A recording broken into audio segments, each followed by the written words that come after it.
ओम शांति। आजिर प्रातः मुरली 29/5/25 बाप दादा मधुबन। मिठे बच्चे, तुमे माने पुणी थरे निजर लक्ष्य स्थल रे पहुँची जाइछ। तुमे बाबांग द्वारा रचिता एवं रचना को जानी जाइछ, तेणु खुशी रे रोमांचित हो जिवा दरकार। प्रश्न, वर्तमान समय रे बाबा तुम मानकु काहेकि श्रृंगार करुछंती? उत्तर, कहीं वर्तमान आमको सजबाज हो विष्णुपुरी अर्थात ससुर घर को जीवाकू हम। आमे यही ज्ञान द्वारा सुसज्जित हो विश्वर महाराजा महाराणी होउछु। वर्तमान आमे संगम जुगरे अछु। पितांक घरु ससुर घर को जीवापाई बाबा शिक्षक हो पाठ पढ़ाउछंती। गीत आखिर वह दिन आया आज। ओम शांति। मीठा मीठा संतानगण, मीठा मीठा शिकिलधे अर्थात बहु दिनरू अलगा हो जाइथिबा संतान माने गीत शुणिल। तुमे पिला माने ही जानुछ जे अधा कल्प पाई जो प्रेमिक को मने पकाई आसुथिल वास्तव रे से मिली जाइछंती। दुनिया रे केही मध्य जानि नाहांती जे आमे अधा कल्प भक्ति करथिले एक प्रेमिक बाबा को ही डाकुथिले। आमे समस्ते प्रेमिका अटू, से प्रेमिक अटंती, ए कथा मध्य केही जानती नहीं। बाबा कहते रावण तुमको बिल्कुल ही तुच्छ बुद्धि कर देछि। विशेष कर भारतवासी को तुमे माने ही दिने देवी देवता थिलो, एहा मध्य भूलीगल, तेणु तुच्छ बुद्धि हो जाइछ। निजर धर्म को भूली जिबा एहा तुच्छ बुद्धिर लक्षण अटे। एबे ए कथा केवल तुमे माने ही जानुछ। आमे भारतवासी स्वर्गवासी थिले, एई भारत दिने स्वर्ग थिला। किछि समय अतिबाहित हो जाइछि। 1250 वर्ष तो सत्ययुग थिला एवं 1250 वर्ष तृतीय युग थिला। से समयर अमाप सुख थिला। सुख को मने पकाई लोममूल टांकुरा उठिबा दरकार। सत्ययुग तृतीय युग अतिक्रम करि जाइछि। सत्ययुगर आयु केते थिला एहा मध्य केही जानती नहीं। लक्ष लक्ष वर्ष किपरि होई पारिबो। वर्तमान बाबा आसी बुझाउछंती जे माया तुमको म्लेच्छ बुद्धि कर देछि। दुनिया रे निजको केही तुच्छ बुद्धि भावंती नहीं। तुमे माने जानिछ जे आमे काली तुच्छ बुद्धि थिले। वर्तमान बाबा एते बुद्धि देइछंती जहा कि रचिता एवं रचनार आदि मध्य अंत को आमे जानिगले। काली न जानिथिले आजी जानिगले। जेते जेते जानिबे सेते खुशी रे लोममूल टांकुरी उठिबो। आमे पुणी थरे निजर लक्ष्य स्थल रे पहुँची जाइछु। वास्तव रे बाबा आमको स्वर्गर राज्य भाग्य देइथिले, पुणी आमे हराई देइछे। एबे पुणी पतित हो जाइछु। सत्ययुग को पतित दुनिया कुहाजिबो नाही, ताहा होची पवित्र दुनिया। मनुष्य कहिथांदी हे पतित पावन आस। रावण राज्य रे तो केही श्रेष्ठ पवित्र होई परिबे नाही। सर्वोच्च बाबांकर संतान होइछु, तेणु श्रेष्ठ महान होई गले। तुमे पिला माने बाबा को जानीगल, ताहा मध्य पुरुषार्थ क्रमानुसार। निज मन को सकाळ उठी पचार, कहीं अमृत बेलार समय बहुत भल। अमृत बेलार बसी यही ख्याल कर बाबा आमर पिता अटंती, शिक्षक मध्य अटंती। हे ईश्वर पिता, हे परम पिता परमात्मा तो कही थांती। तुमे पिला माने जानुछ जे आमे जहाकू हे भगवान कही मने पकाउथिले वर्तमान से आमको मिली छांती। आमे पुणी थरे बेहदर संपत्ति नेउछु। से हेले लौकिक पिता, ये हेले बेहदर पिता। तुमर लौकिक पिता मध्य से बेहदर बाबा को मने पकाई थांती, तेणु से पितांकर पिता पतिंकर पति मध्य अटंती। एहा मध्य भारतवासी कही थांती काहेकि ना मु वर्तमान ही पितांकर पिता पतिंकर पति होई थाए। एबे तो तुमर पिता, एबे मु तुमर पिता और तुमे मोर संतान होइछ। बाबा बाबा कहूछ, एबे पुणी तुमको विष्णुपुरी अर्थात ससुर घर को नहीं जाउछि।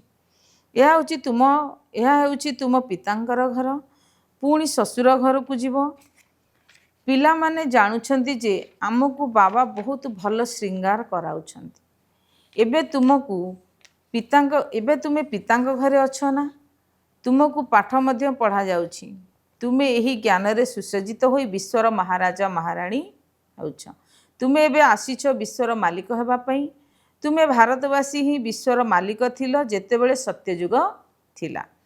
एबे तुमे एपरी कहीपर ना जे आम विश्वर मालिक हटू। वर्तमान तुम्हें जानुछ जे भारतर मालिक बा कलिजुगी अटंती। आमे तो संगम जुगी अटू। पुणी आमे सत्य जुगे सारा विश्वर मालिक हेबू। यही कथा तुम पिलामानंक बुद्धि आसवा दरकार। ए कथा जानुछ जे विश्वर बादशाही देउथिबा पिता सृष्टि को पुणी आसुछंती। यही संगम जुगे से आसीछंती। ज्ञानदाता एकमात्र बाबा अटंती। बाबांक व्यतीत केही भी मनुष्य ज्ञानदाता कहीपर ना, कहीं केवल बाबांक पाखरे ही एपरी ज्ञान अच्छी जहाद्वारा सारा विश्वर सद्गति होउछि। पंचतत्व सहित समस्त आत्मा मानकर सद्गति होउछि। मनुष्य मानक पाखरे सद्गतिर ज्ञान आदौ नाही।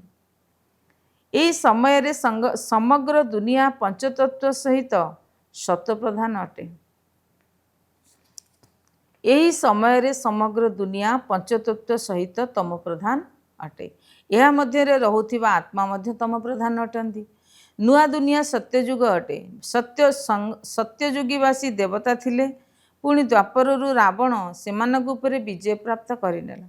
यह पुणी बाबा बसी बुझाउछंती। तुमे पिला माने कही थाओ जे आमे बापदादांक पाखकु जाउछु। बाबा आमको बाबांक द्वारा स्वर्ग राजत्वर संपत्ति दौरान। बाबा तो स्वर्गर बादशाह ही देवे। तुम पिलामानक बुद्धि रे यह आसीबा दरकार ना। किंतु माया भुलाई देउछि। स्थायी खुशी रहू नाही। जीए निजे भल भाव पढ़िबे एवं अन्य को पढ़ाइबे से उच्च पद पाइबे। गायन रही सेकेंड रे जीवन मुक्ति। बाबा को गोटे थर रे चिन्हिबा दरकार ना। समस्त आत्मा मानकर पिता जड़े अटंती। वर्तमान से ही पिता आसीछंती किंतु समस्ते तांको सहित मिसी परिबे नाही। यह असंभव अटे। बाबा तो पाठ पढ़ेबा को आसी थांती ना। तुम्हें समस्ते मध्य शिक्षक अट। कुहा जाइछि गीता पाठशाला। यही भाषा मध्य साधारण अटे। ए कथा कही थांती जे कृष्ण गीता शुणाई थिले। वर्तमान यह तो कृष्णंकर पाठशाला नुहे। कृष्णंकर आत्मा एठारे पाठ पढ़ुछि। सत्य जुगरे केही भी कौन गीता पाठशाला रे निजे पढ़ी शुणाई पकेबे। कृष्ण तो सत्य जुगरे थांती। पुणी पूरा जन्म रे 84 जन्म नहीं थांती। पूरा चक्र रे 84 जन्म नहीं थांती। गोटे जन्मर शरीर गठन परवर्ती जन्मर शरीर सहित समान होई न थाए। ड्रामा प्लान अनुसार प्रत्येक आत्मा मध्य निजर अभिनय 84 जन्मर निहित रही। गोटे सेकेंड अन्य सेकेंड सह समान होई न थाए। 5000 वर्ष तुमे पार्ट बजाइच। एक सेकेंडर पार्ट अन्य सेकेंडर पार्ट सहित समान होई न थाए। यह केते बुझीबार कथा। ड्रामा अटे ना। पाठ पुनरावृत्ति होउछि। बाकी शास्त्र आदि भक्ति मार्गर अटे। अधाकल्प भक्ति करा जाई थाए। पुणी समस्त को मुही आसी सद्गति देई थाए। तुमे माने जानुछ जे 5000 वर्ष पूर्वे आमे राजत्व करथिले। सद्गति थिबा समय रे दुखर चिन्ह वर्ण नथिला। वर्तमान तो दुख ही दुख रही। यह दुखधाम कहा जाए। शांतिधाम सुखधाम एवं दुखधाम। भारतवासी को ही आसी सुखधामर रास्ता बताउछि। कल्प कल्प पुणी मते ही आसवाक पड़ी थाए। अनेक थर आसीछि आसुथिबी मध्य यह समाप्त होबार नहीं। तुमे चक्र लगाई दुखधाम को आसी थाओ। पुणी मते दुखरु मुक्त करने आसवाक पड़ी थाए। वर्तमान तुमको 84 जन्म चक्रर स्मृति आसीछि। एबे बाबा को रचयिता कहा जाउछि। एपरि नुहे जे ड्रामार रचयिता अटंती। रचयिता अर्थात यही समय आसी सत्ययुग रचना करिथांती। सत्ययुगे जार राज्य थिला सेमाने पुणी हराइले। सेही मानकु ही यही पाठ पढ़ा जाउछि। पिला मानकु पोष्यपुत्र भाव ग्रहण करुछि। तुमे मोर संतान अट ना। तुमको कई साधु संत आदि पढ़ाऊ नाहांती। शिक्षादाता तो एक बाबा अटंती जहाँ को समस्ते मने पकाउछंती। जहाँ को मने पकाउछंती से केते निश्चय केबे निश्चय आसीथिबे ना। यह मध्य कई बुझी पारु नाहांती जे तांकु समस्ते काहेकि मने पकाई थांती। तेणु निश्चित पतित पावन बाबा आसुचंती। क्राइस्ट को एपरी कहिबे नाही कि जे पुणी थरे आस। सेमाने तो भाभी थांती लीन होई गले। पुणी एठक आसीबार नाही। समस्ते पतित पावन बाबा को ही मने पकाई थांती। आम आत्मा मानकु पुणी थरे संपत्ति दियो। एबे तुमे पिलामानंक स्मृति रे आसीछि जे बाबा आसीचंती। नुआ दुनियार स्थापना करिवे। सेमाने अर्थात धर्मस्थापक माने पुणी मध्य निज समय अनुसार सत्व रज तमरे आसी थांती। वर्तमान तुम्हें पिला माने जानुछ आमे मास्टर ज्ञान सागर होउछु। एक बाबा ही अटंती जी कि तुम पिला मानकु पाठ पढ़ाई विश्वर मालिक कर देउछन। निजे मालिक होई न थांती एणु तांकु निष्काम सेवाधारी कहा जाए। मनुष्य कही थांती आमे फलर आशा रखि न थाउ निष्काम सेवा करिथाउ। किंतु एपरि होई न थाए जेपरि संस्कार नहीं जाई थांती सेही अनुसार जन्म मिली थाए। कर्मर फल अवश्य मिली थाए। सन्यासी मध्य पुनर्जन्म गृहस्थी मानक पाखरे नहीं पुणी संस्कार अनुसार सन्यासी धर्म को चली जाई थांती। जेपरि बाबा सैनिक मानकर मध्य उदाहरण देई थांती कही थांती गीतारे लेखा होईची जे जी युद्ध स्थल रे मरिब से स्वर्ग को जीव। किंतु स्वर्ग को जीवार तो समय जणा थिबा दरकार। स्वर्ग को तो लक्ष लक्ष वर्ष कही देइचंती। एबे तुमे जानुछ जे बाबा कौन बुझाउछंती गीतारे कौन लिखि देइचंती कही थांती भगवान उवाच मु सर्वव्यापी अटे। बाबा कहउछंती मु निजको एपरि गाली किपरि देबी जे मु सर्वव्यापी अटे। कुकुर बिलेई सबुथरे अछि मते तो ज्ञानर सागर कहउछंती मु पुणी निजको यह किपरि कहि परिबी। यह केते मिथ्या कथा अटे। ज्ञान तो कहा पाखरे नाही। सन्यासी मानकर केते सम्मान रही कहीं ना से पवित्र अटन। सत्य जुगे गुरु तो कई न थांती एटी तो स्त्री को करि तुमर पति गुरु ईश्वर अटे। अन्य कहा गुरु कर नाही। यह सेतेबेले बुझा जाउथिला जेतेबेले भक्ति सत्व प्रधान थिला। सत्य जुगे तो गुरु आदि नथिले। भक्तिर आरंभ रे कई गुरु नथिले। पति को ही सबकिछि भावुथिले तेणु गुरु करू नथिले। यही सब कथा को एबे तुमे माने बुझी पारुछ। कई कई तो ब्रह्मा कुमार कुमारी नाम शुणी डरी जाई थांती कहीं ना भावती ये माने भाई भौणी करई दउछंती। अरे प्रजापिता ब्रह्माकर संतान हेबा तो भल ना। बिके ही स्वर्गर संपत्ति देई थांती। वर्तमान तुमे नेउछ तुमे बिके होउछ। पति पत्नी दुई जण कही थांते आमे भाई भौणी अटू।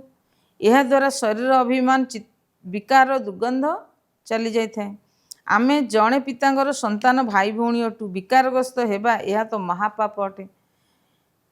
पवित्र रहिबार यही जुक्ति ड्रामा रे रहिछि। सन्यासी मानकर निवृत्ति मार्ग अटे। तुमे होच प्रवृत्ति मार्गी।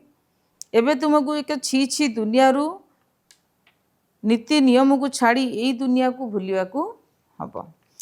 तुमे स्वर्गर मालिक थिलो पुणी रावण केते छी छी कराइछि। यह मध्य बाबा बुझाउछंती कई कई कही थांती आमे किपरि मानिबु जे आमे 84 जन्म नेइछु। तुमे 84 जन्म नेउछ यह ठीक कहूछ ना। 84 जन्म नहीं नथिबा आत्मा ज्ञान मार्ग रे रही परिबे नाही। जना जाए जे ये देवी देवतांकर धर्म को नुहंती स्वर्ग को आसी परिबे नाही। प्रजा रे मध्य बहुत कम पद पाइबे। प्रजा मानक मध्य रे कम बेसी पद अछि ना। यही कथा कौनसी शास्त्र रे नाही। भगवान आसी राजधानी स्थापन करुछंती। श्रीकृष्ण तो वैकुंठर मालिक थिले। स्थापना तो बाबा ही करिछंती। बाबा आसी गीता शुणाइले जहा द्वारा यही पद पाइले। पुणी पढ़िबा पढ़ाइबा दरकार हब नाही। तुमे माने यही पाठ पढ़ी पद प्राप्त करुछ। पुणी कौन आउ गीतार ज्ञान पढ़िब। ज्ञान द्वारा तो स्वर्गति मिलिला। जेते पुरुषार्थ करिब सेते उच्च पद पाइब। जो भली पुरुषार्थ कल्प पूर्वे करिथिल सेही भली एबे मध्य करिब। साक्षी होई देख टीचर को मध्य देख ये आमको पढ़ाउछंती। आमको मध्य होशियार हबार अछि। उच्च पद पाइबार सुजोग बहुत अछि। तेणु चेष्टा कर उच्च उच्च हेबा पाई। मूल कथा है तम प्रधान रु सत प्रधान हेबा। यह बुझीबार कथा ना। गृहस्थ व्यवहार रे मध्य रुह बाबा को मने पकाओ तेबे पावन होई जिवो। यही सबू आत्मा पतित अटंती। एथिरे दुख ही दुख रही। सुखर राज्य केते थिला यह काहाकू जना नहीं। दुखरे कहितन जे हे भगवान हे भगवान हे राम यही दुख काहेकि देल। भगवान तो काहाकू दुख देउना। रावण दुख दे थाए। एबे तुमे जानुछ जे आउ राम राज्य रे कौनसी दुख रहिबो नाही। पुणी थरे अन्य सब धर्म आसीबे। तुमे भले जो स्थान को भी जाओ पाठ पढ़ा सेतिरे अछि।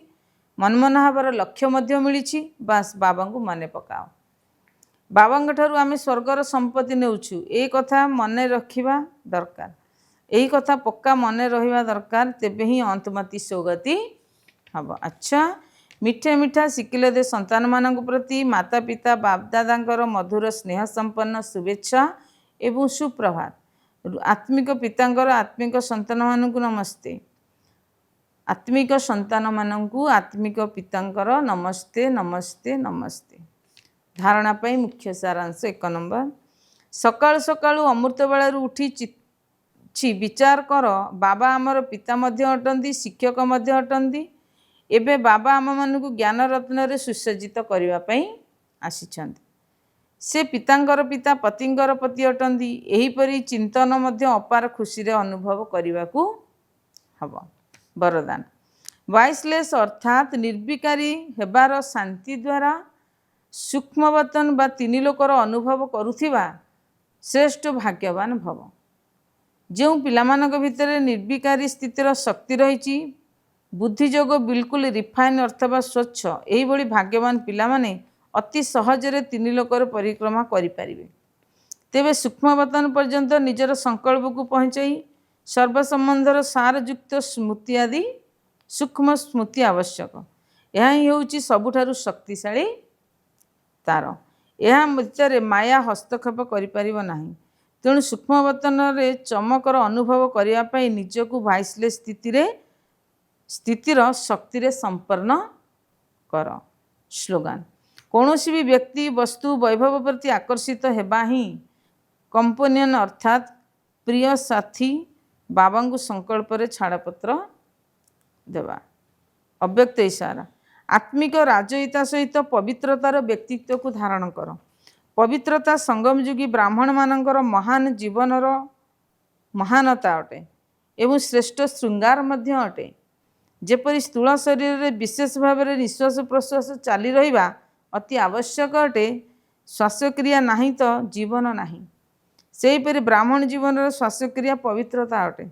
21 जन्मर प्रारब्ध अटे माने पवित्र 21 जन्मर प्रारब्ध प्राप्त करिवार आधार अर्थात मूल दुआ है पवित्रता। ओम शांति।